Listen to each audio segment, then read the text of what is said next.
आज का यह क्लास सीटेट ईवीएस का तीसरा क्लास होने वाला है। इसके पहले दो क्लासेस आ चुके हैं। पहला क्लास आपका सीटेट के ईवीएस थीम्स के ऊपर आधारित था, यानी कि ईवीएस में इन्वायरमेंटल स्टडीज़ में कितने थीम हैं और उन थीम में क्या क्या पढ़ना है, वो सारा टॉपिक्स डिस्कस किया गया था। यदि आपने इस वीडियो को नहीं देखा है तो इस वीडियो को वॉच कर लेंगे।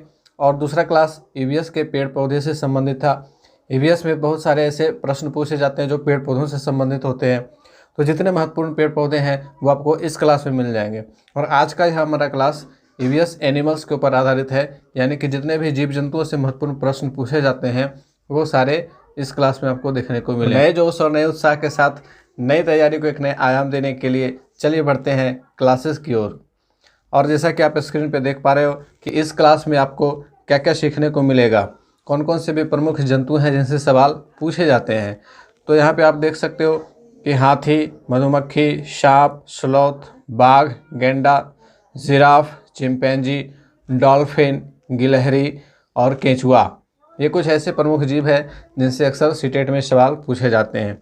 इसके अलावा कुछ अन्य महत्वपूर्ण बिंदुएं हैं, जैसे जंतुओं में प्रजनन, मजबूत दृष्टि वाले जंतु, गर्दन घुमाने वाले जंतु, सहजीवी संबंध वाले जंतु, कुछ विशेष जीवों के विशेष गुण और जंतुओं से लाभ क्या है, इन सारी चीज़ों को पढ़ना है। तो यदि इतना कॉम्पैक्ट चीज़ हम लोग पढ़ लेते हैं तो फिर एनिमल से संबंधित कोई भी प्रश्न को आसानी से हम लोग हल कर सकते हैं।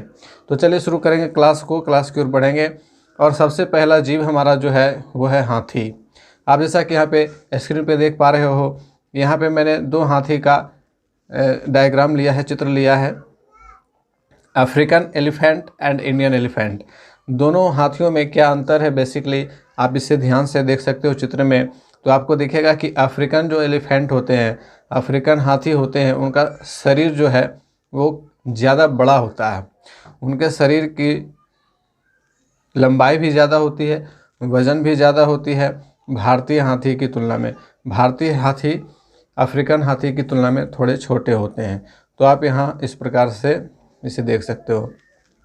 अब हाथी के बारे में कुछ महत्वपूर्ण बिंदुएं हैं जिसे हम लोग समझेंगे। हाथी जमीन पर रहने वाला सबसे विशाल स्तनपायी जंतु है। स्तनपायी जंतु का मतलब वैसे जंतु जो बच्चे पैदा करते हैं, ना कि अंडे। अंडे देने वाले जंतु अलग होते हैं, स्तनपायी जंतु जो बच्चे देते हैं। हमारी सभ्यता में हाथी बुद्धिमत्ता का प्रतीक माना जाता है। ठीक है, आप लोगों ने बहुत सारे फिल्मों में देखा होगा हाथी को बहुत अच्छा कर्तव्य करते हुए, हाथी को हीरो की मदद करते हुए। तो हाथी को बुद्धिमत्ता का प्रतीक माना जाता है और यह अपनी स्मरण शक्ति तथा बुद्धिमानी के लिए प्रसिद्ध है। आपने बच्चों के एक कार्टून मोगली में देखा होगा कि हाथियों को याददाश्त के लिए जाना जाता है। हाथियों को बहुत पुरानी चीज़ें याद रहती हैं, तो स्मरण शक्ति तथा बुद्धिमानी के लिए हाथी प्रसिद्ध होता है।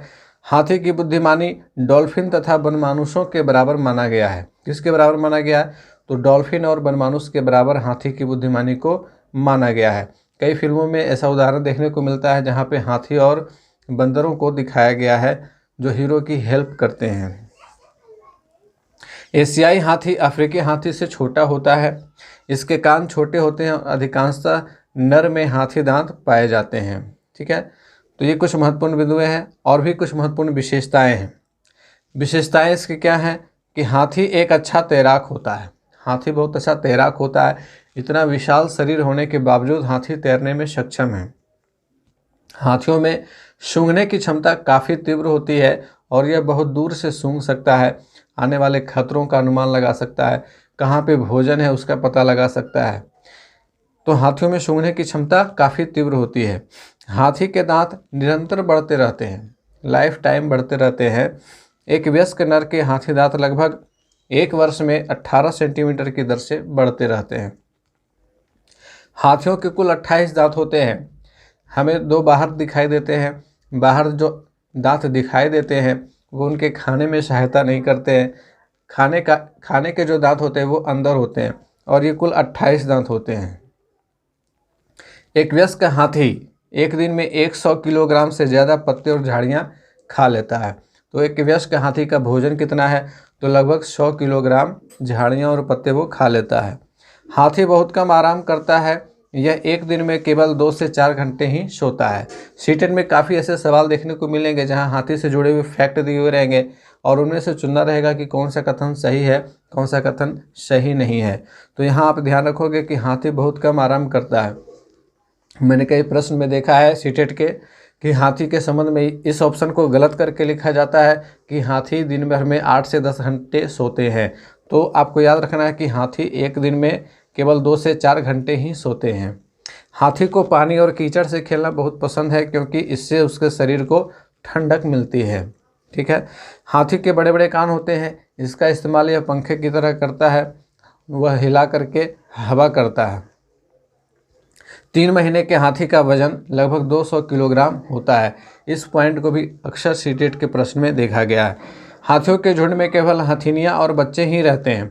झुंड की सबसे बुजुर्ग हथीनी ही पूरे झुंड की नेता होती है। इस बात को याद रखना है कि जो हाथियों का झुंड होता है उसमें केवल हथीनियाँ और बच्चे रहते हैं, वयस्क या प्रौढ़ हाथी नहीं होते हैं। एक झुंड में 10 से 12 हथीनियाँ और बच्चे होते हैं। हाथी 14 से 15 साल तक ही इस झुंड में रहते हैं, फिर वे झुंड छोड़ देते हैं और अकेले रहते हैं। ठीक है। हाथियों के झुंड में सभी फैसले सबसे बुजुर्ग हथीनी लेती है। जो सबसे वृद्ध हथीनी होती है वही सारे फैसले लेती है। और इन सारे पॉइंट्स को कहाँ से लिया गया है? तो इन सारे पॉइंट्स को नंदू हाथी चैप्टर से लिया गया है, जो आपको NCERT के EVS वाले बुक में, क्लास 4 के EVS वाले बुक में मिल जाएगा। तो आप उस चैप्टर को भी पढ़ लो इंटरनेट से डाउनलोड करके। ठीक है। या फिर आप NCERT का ऐप डाउनलोड करो और उसमें आपको मिल जाएगा नंदू हाथी का चैप्टर क्लास 4 के बुक में। तो आपको पढ़ लेना है और ये सारे पॉइंट वहाँ आपको मिल जाएंगे। अब दूसरा जो हमारा इम्पोर्टेंट जीव है वो है मधुमक्खी। मधुमक्खी से काफ़ी सवाल पूछे जाते हैं और मधुमक्खी पालन का जोर है सरकारों का, तो इससे अक्सर सवाल पूछ दिए जाते हैं। तो आप इस प्रकार से मधुमक्खियों को देख सकते हो। और प्रमुख विशेषताओं की बात करें तो मधुमक्खी कीट वर्ग का प्राणी है। मधुमक्खी जो है वह कीट वर्ग का प्राणी है। यह संघ बना करके रहती है, यानी कि समूह बना करके रहती है। प्रत्येक संघ में एक रानी मक्खी होती है, कई सौ नर मक्खी होते हैं और शेष श्रमिक यानी कि मादा मधुमक्खियाँ होती हैं। लगभग 20 से 60 हजार की संख्या इनकी होती हैं, मादा मधुमक्खियों की। मधुमक्खियाँ छत्ते बना करके रहती हैं। इनका यह घोंसला मोम से बनता है और मधुमक्खी जो है वह नृत्य के माध्यम से अपने परिवार के सदस्यों को पहचान करती हैं। ठीक है। तो ये सारे पॉइंट्स भी आपको NCERT के बुक से ही मिलेंगे और कहाँ से मिलेगा इसका संदर्भ भी बता दिया जाएगा। विश्व में मधुमक्खियों की मुख्य 5 प्रजातियां पाई जाती हैं, जिनमें 4 भारत में पाई जाती हैं। ठीक है। विश्व में मधुमक्खियों की मुख्य 5 प्रजातियां पाई जाती हैं, जिनमें 4 भारत में पाई जाती हैं। नर मधुमक्खियों को ड्रोन भी कहते हैं। क्या कहते हैं? ड्रोन। इनका काम केवल रानी मधुमक्खी का गर्भाधान कराना होता है। मधुमक्खी 24 किलोमीटर की रफ्तार से उड़ती है और 1 सेकंड में 200 बार पंख हिलाती है।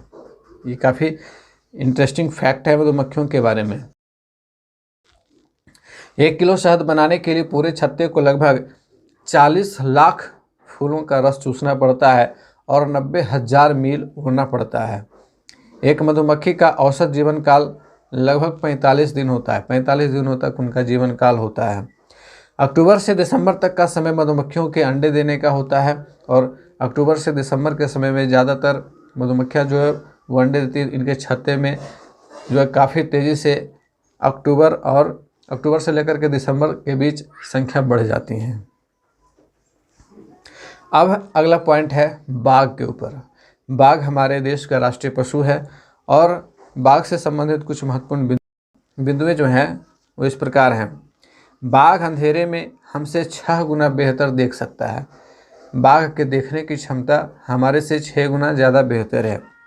बाघ की मूंछें हवा में हुए कंपन को भांप लेती हैं। अगर हवा में कहीं कंपन होती है, कोई जीव उसके अगल बगल से गुजरता है, तो उससे जो कंपन उत्पन्न होती है वो बाघ की मूंछें ही पता कर लेती हैं और उसे शिकार की बिल्कुल सही स्थिति का पता चल जाता है। अगर उसके आसपास शिकार घूमता है तो घूमने से जो हवा में कंपन होती है, वे कंपन उसकी मूंछें एंटीना की तरह पकड़ लेती हैं और उससे उन्हें पता चल जाता है कि शिकार कहाँ पे है। इससे उन्हें अंधेरे में रास्ता ढूंढने में भी मदद मिल जाती है। बाघ अपने इलाके में मूत्र त्याग करके अपनी गंध छोड़ते जाते हैं। यह इलाका कई किलोमीटर बड़ा हो सकता है और इस प्रकार से बाघ जो है अपने इलाके का निर्माण करता है। एक बाघ किसी दूसरे बाघ के मूत्र की गंध को झट से पहचान लेता है और यह विशेषता कुत्तों में भी होती है। ठीक है, अब आगे बढ़ेंगे कि बाघ के मौके के अनुसार, बाघ जो है वह मौके के अनुसार अपनी आवाज़ बदलता रहता है। बाघ का गुर्राना 3 किलोमीटर दूर तक सुना जा सकता है। बाघ भारत का राष्ट्रीय पशु है, ये बात तो सभी लोग जानते हैं।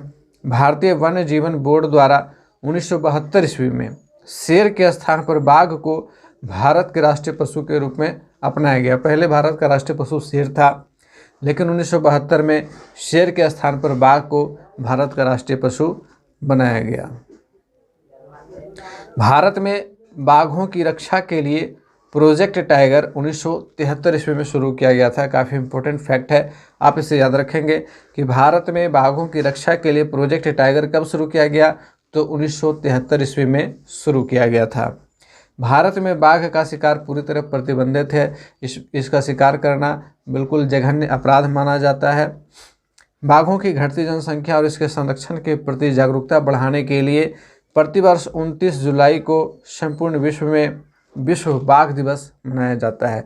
तो यह भी काफ़ी इम्पोर्टेंट फैक्ट है कि विश्व बाघ दिवस कब मनाया जाता है, तो 29 जुलाई को पूरे दुनिया में, पूरे विश्व में विश्व बाघ दिवस मनाया जाता है। अब बात करेंगे अगले जीव की, और वो है गैंडा। गैंडा विलुप्त प्राय श्रेणी में चला जा चुका है और गैंडा के बारे में आप सभी लोग जानते होंगे कि गैंडा भी काफ़ी विशालकाय जीव होता है। हाथी के बाद इसी का नंबर है। प्रमुख विशेषताओं की चर्चा करें, गैंडा हाथी के बाद दूसरा सबसे बड़ा स्थलीय जीव होता है। इसकी कुल 5 प्रजातियां हैं। कितनी प्रजातियां हैं, तो कुल 5 प्रजातियां हैं, जिनमें से 2 अफ्रीका में और 3 दक्षिण एशिया के देशों में मिलती हैं। लगातार शिकार करने के कारण यह विलुप्त प्राय श्रेणी में पहुंच चुका है। भारत में केवल 1 सींग वाले गैंडे पाए जाते हैं। ठीक है, उसके नाक के ऊपर सींग होती है, वही 1 सींग वाला गैंडा भारत में पाया जाता है। गैंडे की ऊंचाई 6 फुट तक हो सकती है और लंबाई 11 फुट तक बढ़ सकती है। ये काफ़ी इंपॉर्टेंट फैक्ट है, इसको याद रखेंगे। गैंडे का औसतन वजन जो होता है वो 2000 से 2700 किलोग्राम तक होता है। भारतीय गैंडे प्रमुख तौर पर असम के काजीरंगा नेशनल पार्क में पाए जाते हैं। असम राज्य के काजीरंगा नेशनल पार्क में भारतीय गैंडे पाए जाते हैं। अब अगला पशु है जिराफ, जो सबसे लंबी गर्दन वाला जीव होता है। आप यहाँ पे चित्र में देख सकते हो, जिराफ के गर्दन काफ़ी लंबे होते हैं। प्रमुख विशेषताओं की चर्चा करें तो जिराफ अफ्रीका के जंगल में पाया जाने वाला एक शाकाहारी पशु है। यह एक शाकाहारी पशु है। यह सभी थलीय पशुओं में सबसे ऊंचा होता है। इसकी ऊंचाई सबसे ज़्यादा होती है। जिराफ की औसतन ऊंचाई 5 से 6 मीटर तक होती है। नर जिराफ का औसत वजन 1200 किलोग्राम एवं मादा का 830 किलोग्राम होता है। जिराफ उन स्थानों पर रहना पसंद करते हैं जहां प्रचुर मात्रा में बबूल या कीकर के पेड़ हों, क्योंकि इनकी पत्तियां जिराफ का प्रमुख आहार होती हैं। बबूल की पत्तियां जिनमें कांटे होते हैं वो जिराफ का प्रमुख आहार होती हैं। अगला पशु है चिंपैंजी। चिंपैंजी के बारे में आप सभी लोग जानते होंगे और इसकी प्रमुख विशेषताओं की चर्चा करें कि चिंपैंजी, जिसे आम बोलचाल की भाषा में कभी कभी चिंप भी कहा जाता है, पैन जीनस वंश के वनमानुष की 2 वर्तमान प्रजातियों का सामान्य नाम है। नर चिंपैंजी की ऊंचाई 5.6 फीट होती है, जबकि मादा चिंपैंजी कुछ छोटी होती हैं। इसका वजन अधिकतम 70 किलोग्राम तक का होता है। चिंपैंजी की औसत आयु 40 वर्ष होती है। यह एक बुद्धिमान जानवर होता है। चिंपैंजी अपने उपकरण बनाते हैं और उनका उपयोग भोजन सामग्रियों को जुटाने और सामाजिक प्रदर्शन करने के लिए भी करते हैं। तो चिंपैंजी एक सामाजिक जीव की तरह भी जीते हैं। इनका अपना परिवार होता है। अब अगला है डॉल्फिन, जिसे सूस के नाम से भी जाना जाता है। और डॉल्फिन को आप लोगों ने देखा होगा चित्रों में, वास्तविकता में भी देखा होगा। बहुत सारे लोग होंगे जिन्होंने गंगा नदी में डॉल्फिन को देखा होगा। तो इसकी प्रमुख विशेषताओं की चर्चा करें। डॉल्फिन एक जलीय स्तनधारी जीव है। इसकी लगभग 40 प्रजातियां पाई जाती हैं। इसका आकार 4 फीट से लेकर के 30 फीट तक होता है।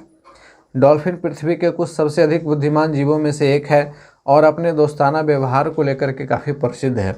डॉल्फिन दोस्ताना व्यवहार करती है। और क्लास 7 के इंग्लिश बुक में आपको एक लेसन मिलेगा, सूरज एंड टूटू, जिसमें डॉल्फिन की कहानी को बहुत ही अच्छे तरीके से बताया गया है। डॉल्फिन को अकेले रहना पसंद नहीं है। इनके एक समूह में 10 से 12 सदस्य होते हैं, तो यह भी समूह में रहने वाला जीव है। गंगा नदी में पाई जाने वाली डॉल्फिन को वर्ष 2009 में भारत सरकार के द्वारा राष्ट्रीय जलीय जीव घोषित किया गया है। आप इसे याद रखेंगे कि हमारे देश का राष्ट्रीय जलीय जीव कौन है? डॉल्फिन है। इसे कब घोषित किया गया? तो 2009 ईस्वी में इसे राष्ट्रीय जलीय जीव का दर्जा दिया गया। भारतीय वन्यजीव संरक्षण अधिनियम 1972 की अनुसूची 1 के तहत गंगा डॉल्फिन का शिकार करना प्रतिबंधित है। यदि कोई व्यक्ति गंगा डॉल्फिन का शिकार करता है तो उसे जघन्य अपराध माना जाता है तथा उसे कड़ी सजा का प्रावधान है। गंगा डॉल्फिन को रेड लिस्ट में संकटग्रस्त की श्रेणी में रखा गया है। यह भी विलुप्त प्राय प्राणी में पहुंच चुकी है। भारतीय प्रधानमंत्री ने स्वतंत्रता दिवस 2020 पर दिए गए अपने भाषण में प्रोजेक्ट डॉल्फिन को लॉन्च करने की घोषणा की और प्रोजेक्ट डॉल्फिन के लिए एक कॉरिडोर बनाया गया। इस कॉरिडोर को बिहार के भागलपुर जिले में विक्रमशिला गंगा डॉल्फिन अभयारण्य की स्थापना की गई है और भागलपुर से लेकर के पटना तक का एक कॉरिडोर बनाया गया है, जिसे डॉल्फिन कॉरिडोर कहा जाता है। प्रतिवर्ष 5 अक्टूबर को गंगा डॉल्फिन दिवस के रूप में मनाया जाता है। ठीक है, प्रतिवर्ष 5 अक्टूबर को गंगा डॉल्फिन दिवस के रूप में मनाया जाता है। तो आज के क्लास में इतना ही। इसके बाद जो भी टॉपिक्स बचे हुए हैं वो अगले क्लास में आपको देखने को मिलेंगे। तो मिलते हैं फिर से अगले क्लास में। तब तक के लिए गुड बाय, टेक केयर।